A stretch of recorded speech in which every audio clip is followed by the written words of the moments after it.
તો સૌથી પહેલાં આપણે પરતાપ પદ્ધતિ પ્રમાણેની ગણતરી કરવાની છે। પરતાપ પદ્ધતિ ગણતરી કરવા માટે આપણે રકમમાં આપેલું છે કે 2 લાખના એક પ્રોજેક્ટમાં રોકાણ કરવા વિચારે છે। એટલે કેટલા લાખનો પ્રોજેક્ટ છે, પ્રોજેક્ટની રકમ આપણે અહીંયા આપેલી છે 2 લાખનો પ્રોજેક્ટ છે, એટલે આપણે અહીંયા મૂકીશું 2 લાખ। 2 લાખ એને ગુણ્યા આપણે રકમમાં આપેલો છે કે ઘસારો મૂળ કિંમત ઉપર 20% લેખે ગણવાનો છે, એટલે આપણે 2 લાખને 20% લેખે ગણવાના છે। 2 લાખ એને ગુણ્યા 20%, 2 લાખને ગુણ્યા 20% લેખે ગણવાના છે। 2 લાખ ગુણ્યા 20% એટલે આપણે મળે છે 40,000। 40,000 એટલે આપણે ગણતરી કરતા વાર્ષિક ઘસારો આપણે 40,000 મળ્યો છે। વાર્ષિક ઘસારો બરાબર 40,000। હવે આપણે એની નીચે કરવા છે ચોખ્ખો રોકડ પ્રવાહ। ચોખ્ખા રોકડ પ્રવાહની ગણતરી કરવાની છે। ચોખ્ખો રોકડ પ્રવાહ। ચોખ્ખો રોકડ પ્રવાહની ગણતરી કરવા માટે સૌથી પહેલા આપણે રકમમાં આપ્યા છે વર્ષ, 5 વર્ષ આપ્યા છે, તો સૌથી પહેલા આપણે અહીંયા લખીશું વર્ષ, પછી આપણે એમાં આપી છે વર્ષની નીચે રકમ પણ આવકની આપેલી છે, 5 વર્ષની આવક પણ એમાં આપેલી છે। પહેલા વર્ષે છે આપણે 1 લાખ, બીજા વર્ષે છે 1 લાખ, ત્રીજા વર્ષે 80,000 અને ચોથા વર્ષે 80,000 અને પાંચમા વર્ષે 40,000 મળે છે। તો આપણે અહીંયા લખીશું કે આવક રૂપિયા, બરોબર। પછી છે આપણે રકમમાં આપેલું છે કે કરવેરા ચોખ્ખી આવકના 50% ગણવાના છે, તો આપણે અહીંયા લખીશું કે બાદ કરવેરા 50%, બાદ કરવેરા 50%। પછી આપણે કરવેરા બાદની આવક પરની ગણતરી કરવાની છે। કરવેરા બાદ આવક, પછી આપણે અહીંયા વાર્ષિક ઘસારો 40,000 રૂપિયાનો મળ્યો છે। પરતાપ પદ્ધતિની ગણતરીમાં આપણે મળ્યો છે વાર્ષિક ઘસારો 40,000, તો આપણે અહીંયા લખવાનું છે વાર્ષિક ઘસારો, બરોબર, વાર્ષિક ઘસારો જે 40,000 નો મળ્યો છે તે। પછી આપણે અહીંયા લખવાનું છે ચોખ્ખો રોકડ પ્રવાહ। ચોખ્ખો રોકડ પ્રવાહ,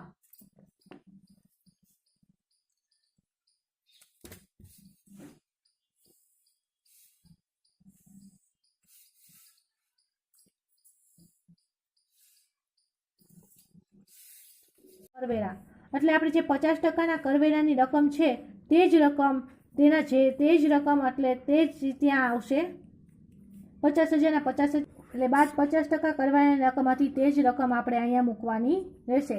પછી આપણે અહીંયા કીધું છે કે વાર્ષિક ઘસારો છે। વાર્ષિક ઘસારો આપણે અહીંયા જોયો, આપણે પરતાપ પદ્ધતિની ગણતરીમાં વાર્ષિક ઘસારો આપણે 40,000 રૂપિયાનો મળ્યો છે, તેથી 5 વર્ષમાં આપણે આ 40,000 રૂપિયા જ મૂકી દેવાના રહેશે।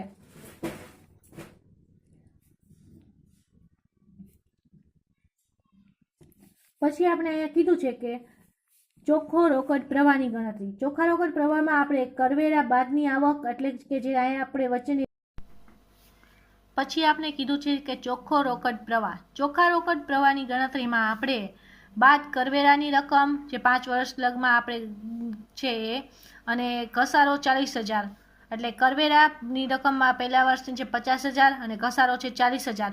50,000 એને આપણે સરવાળાની કરવાનો છે, 50,000 પ્લસ 40,000 કરવાના છે, એટલે આપણે મળે છે 90,000। તેવી જ રીતના આપણે આ બંને રકમનો પ્લસ કરી અને ચોખ્ખા રોકડ પ્રવાહમાં ગણતરી કરવાની। ચોખ્ખા રોકડ પ્રવાહની ગણતરી પણ આપણે મળી ગઈ છે। હવે પછી આપણે લખવાનું રહેશે તેથી પરતાપ સમય 2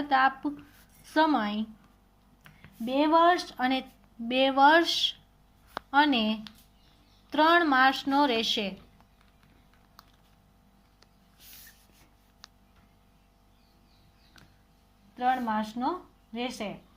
પછી છે પ્રથમ વર્ષે ચોખ્ખો રોકડ પ્રવાહ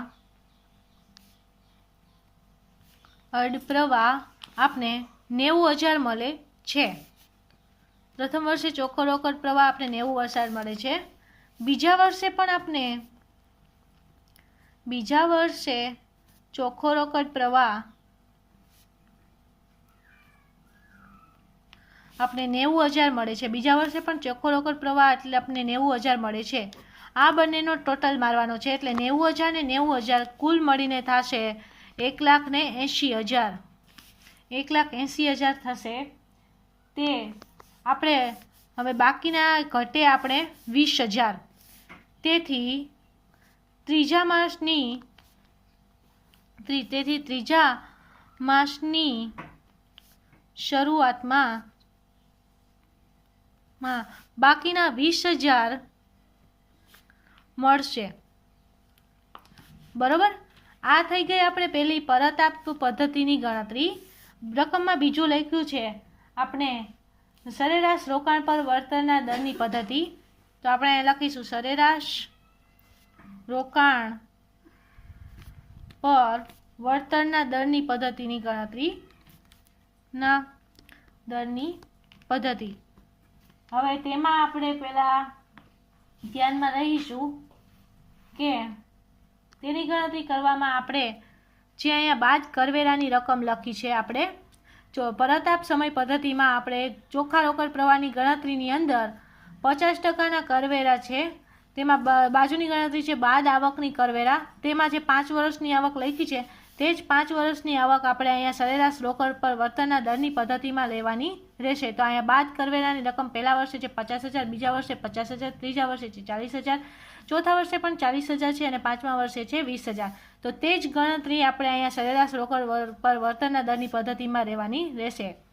50,000 પ્લસ બીજા વર્ષના છે પણ 50,000, ત્રીજા વર્ષે છે 40,000, ચોથા વર્ષે પણ 40,000 છે અને પાંચમા વર્ષે છે 20,000। આ બધાનો મારવાનો છે ટોટલ। આ બધાનો સરવાળો કરતા રકમમાં આપણે મળે છે 2 લાખ। 2 લાખ મળે છે એટલે 2 લાખ છે। 2 લાખને આપણે રકમમાં આપ્યું છે કે 5 વર્ષ આપ્યા છે। 2 લાખને 5 વર્ષ વડે ભાગતા 2 લાખ એને ગુણ્યા 5 કરી નાખવાના છે। 2 લાખ ભાગ્યા 5 કરવાના છે 2 લાખ ભાગ્યા 5 કરી એટલે આપણે મળે છે 40,000। 2 લાખ ભાગ્યા 5 કરવાથી આપણે મળે છે 40,000 એટલે કે વાર્ષિક સરેરાશ આવક 40,000 થશે। વાર્ષિક સરેરાશ આવક બરાબર 40,000। હવે આપણે એમાં સરેરાશ રોકાણ ગોતવાનું છે। સરેરાશ રોકાણ આપણે કેવી રીતને મળે જોઈએ। સરેરાશ રોકાણ કરવા માટે આપણે જે સરેરાશ રોકાણ પર વળતરના દરની પદ્ધતિનો ટોટલ આવ્યો છે 2 લાખ તે આપણે અહીંયા સરેરાશ રોકાણમાં મૂકવાનો રહેશે। એટલે આપણે અહીંયા છે 2 લાખ। 2 લાખ અને ભાગ્યા આપણે કરવાના રહેશે જે આપણે અહીંયા પરત આપ સમય છે 2 વર્ષ અને 3 માસનો। તે પરત આપ સમયમાં આપણે પહેલાં લખી રહ્યા છે 2 વર્ષ। તેથી આપણે અહીંયા વાર્ષિક સરેરાશ રોકાણમાં 40,000 આવી ગઈ। તેથી નીચે આપણે ગણતરી કરી છે સરેરાશ રોકાણની તેમાં આપણે 2 લાખ મૂક્યું છે। તે પરત આપ સમય પદ્ધતિના આગલા 2 વર્ષ છે તેને 2 લાખ ભાગ્યા 2 વર્ષ કરવાના છે। 2 લાખ ભાગ્યા 2 વર્ષ કરશું એટલે આપણે મળે છે 1 લાખ। 1 લાખ મળે છે બરોબર। હવે આપણે એ 1 લાખ મળે છે। હવે આપણે એમાં ગણતરી કરવાની છે સરેરાશ રોકાણ પર વળતર।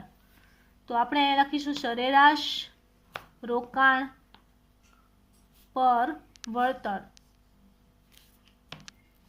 સરેરાશ રોકાણ પર વળતર કરવાની છે ગણતરી। તો એનું આપણે અહીંયા સૂત્ર મૂકવું પડશે। સરેરાશ રોકાણ પર વળતર એને બરાબર આપણે અહીંયા સરેરાશ વાર્ષિક આવક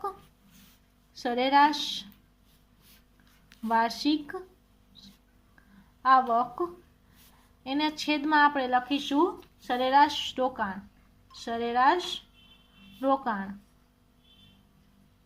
એને ગુણ્યા 100। તો આપણે સરેરાશ વાર્ષિક આવક છે સરેરાશ વાર્ષિક આવક આપણે અહીંયા લખી છે। સરેરાશ વાર્ષિક આવક આપણે અહીંયા આપી છે। સરેરાશ વાર્ષિક આવક સરેરાશ આપણે વાર્ષિક આવક મળે છે આપણે 40,000 અને સરેરાશ રોકાણ મળે છે 1 લાખ. એને ગુણ્યા 100 કરવાના રહેશે. એટલે એને ગુણ્યા 100 કરતાં આપણે 40 રકમ મળે છે. આ 40 રકમને આપણે 40% વળતર દર કહેવાનો છે. 40% વળતર દર. તે પછી આપણે સૌથી છેલ્લે આ રકમમાં આપ્યું છે કે વટાવેલ રોકડ પ્રવાહની પદ્ધતિ. હવે આપણે ત્રીજી ગણતરી કરશું, જે અંતિમ ગણતરી છે. વટાવેલ રોકડ પ્રવાહની પદ્ધતિ. વટાવેલ રોકડ પ્રવાહની પદ્ધતિમાં આપણે ગણતરી કરવાની છે. તેમાં પણ આપણે નીચે લખ્યું છે કે 10% વટાવને આધારે 10% વટાવને આધારે. તો આપણે અહીંયા 10% વટાવને આધારે ગણતરી કરવાની રહેશે. તો સૌથી પહેલા આપણે અહીંયા આવશે વર્ષ. આપણે અહીંયા વર્ષ તો આપેલા જ છે 5. પછી આપણે અહીંયા આવશે રોકડ પ્રવાહ. ત્રીજે આપણે છે પછી પહેલા આપણે વર્ષ લખવાનું છે. વર્ષ આપણે દીધેલા જ છે, એમાં 5 વર્ષ જ લેવાના છે. પછી એમાં લખવાનું છે રોકડ પ્રવાહ રૂપિયામાં, બરોબર. પછી વટાવ ગુણક. પછી વર્તમાન મૂલ્ય રૂપિયામાં, બરોબર. વર્તમાન મૂલ્ય રૂપિયામાં.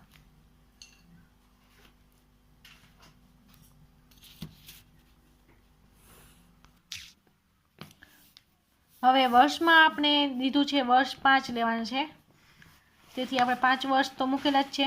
પછી આપણે કીધું છે રોકડ પ્રવાહ. એટલે રોકડ પ્રવાહમાં આપણે એ રકમ મૂકવાની છે જે પરત પદ્ધતિમાં આપણે જે છેલ્લે ચોખ્ખો રોકડ પ્રવાહની રકમ મૂકી છે તેમાં 5 વર્ષમાં આપણે 5 વર્ષની રકમ મૂકવાની છે. પરત પદ્ધતિમાં આપણે છેલ્લે ગણતરી કરી છે ચોખ્ખો રોકડ પ્રવાહ, એમાં છેલ્લે છે ચોખ્ખા રોકડ પ્રવાહની રકમ જે 5,000 જે 5 વર્ષમાં આપણે છે. તો સૌથી પહેલાં છે 90,000. તે જ રકમ આપણે ત્યાંની ત્યાં મૂકી દેવાની છે. વટાવ ગુણક. વટાવ ગુણક તમને ત્યાં 5 વર્ષનો બુકમાં રકમમાં જ આપેલો છે. તો પહેલા વર્ષે છે 0.909, બીજા વર્ષે છે 0.826, ત્રીજા વર્ષનો છે 0.751, ચોથા વર્ષનો છે 0.683 અને પાંચમા વર્ષે છે 0.621. હવે વર્તમાન મૂલ્ય શોધવાનું થયું. વર્તમાન મૂલ્યમાં આપણે રોકડ પ્રવાહ અને વટાવ ગુણક બંનેનો ગુણાકાર કરવાનો રહેશે. તો 90,000 એને ગુણ્યા 0.909 એટલે જવાબમાં આવશે 81,810. એવી જ રીતે 5 વર્ષમાં ગુણાકાર કરવાનો રહેશે. રોકડ પ્રવાહ અને વટાવ ગુણકનો ગુણાકાર કરવાનો છે. એટલે 5 વર્ષનો ગુણાકાર આ 5 વર્ષ રકમને આપી છે તેના વડે આપણે અહીંયા વર્તમાન મૂલ્યમાં એનો ગુણાકાર મૂકવાનો છે. હવે આ વર્તમાન મૂલ્યની રકમ આવી તેનો આપણે ટોટલ મારવાનો રહેશે. વર્તમાન મૂલ્યનો ટોટલ મારતા આપણે રકમ મળે છે 3,08,130. તેથી આપણે લખીશું કે કુલ વર્તમાન મૂલ્ય રૂપિયા 3,08,130. તેથી આપણે અહીંયા લખી શકાય છે કે પ્રોજેક્ટમાં થતું રોકાણ 2 લાખ છે. 2 લાખ છે, જ્યારે રોકડ પ્રવાહનું વર્તમાન મૂલ્ય 3,08,130 છે.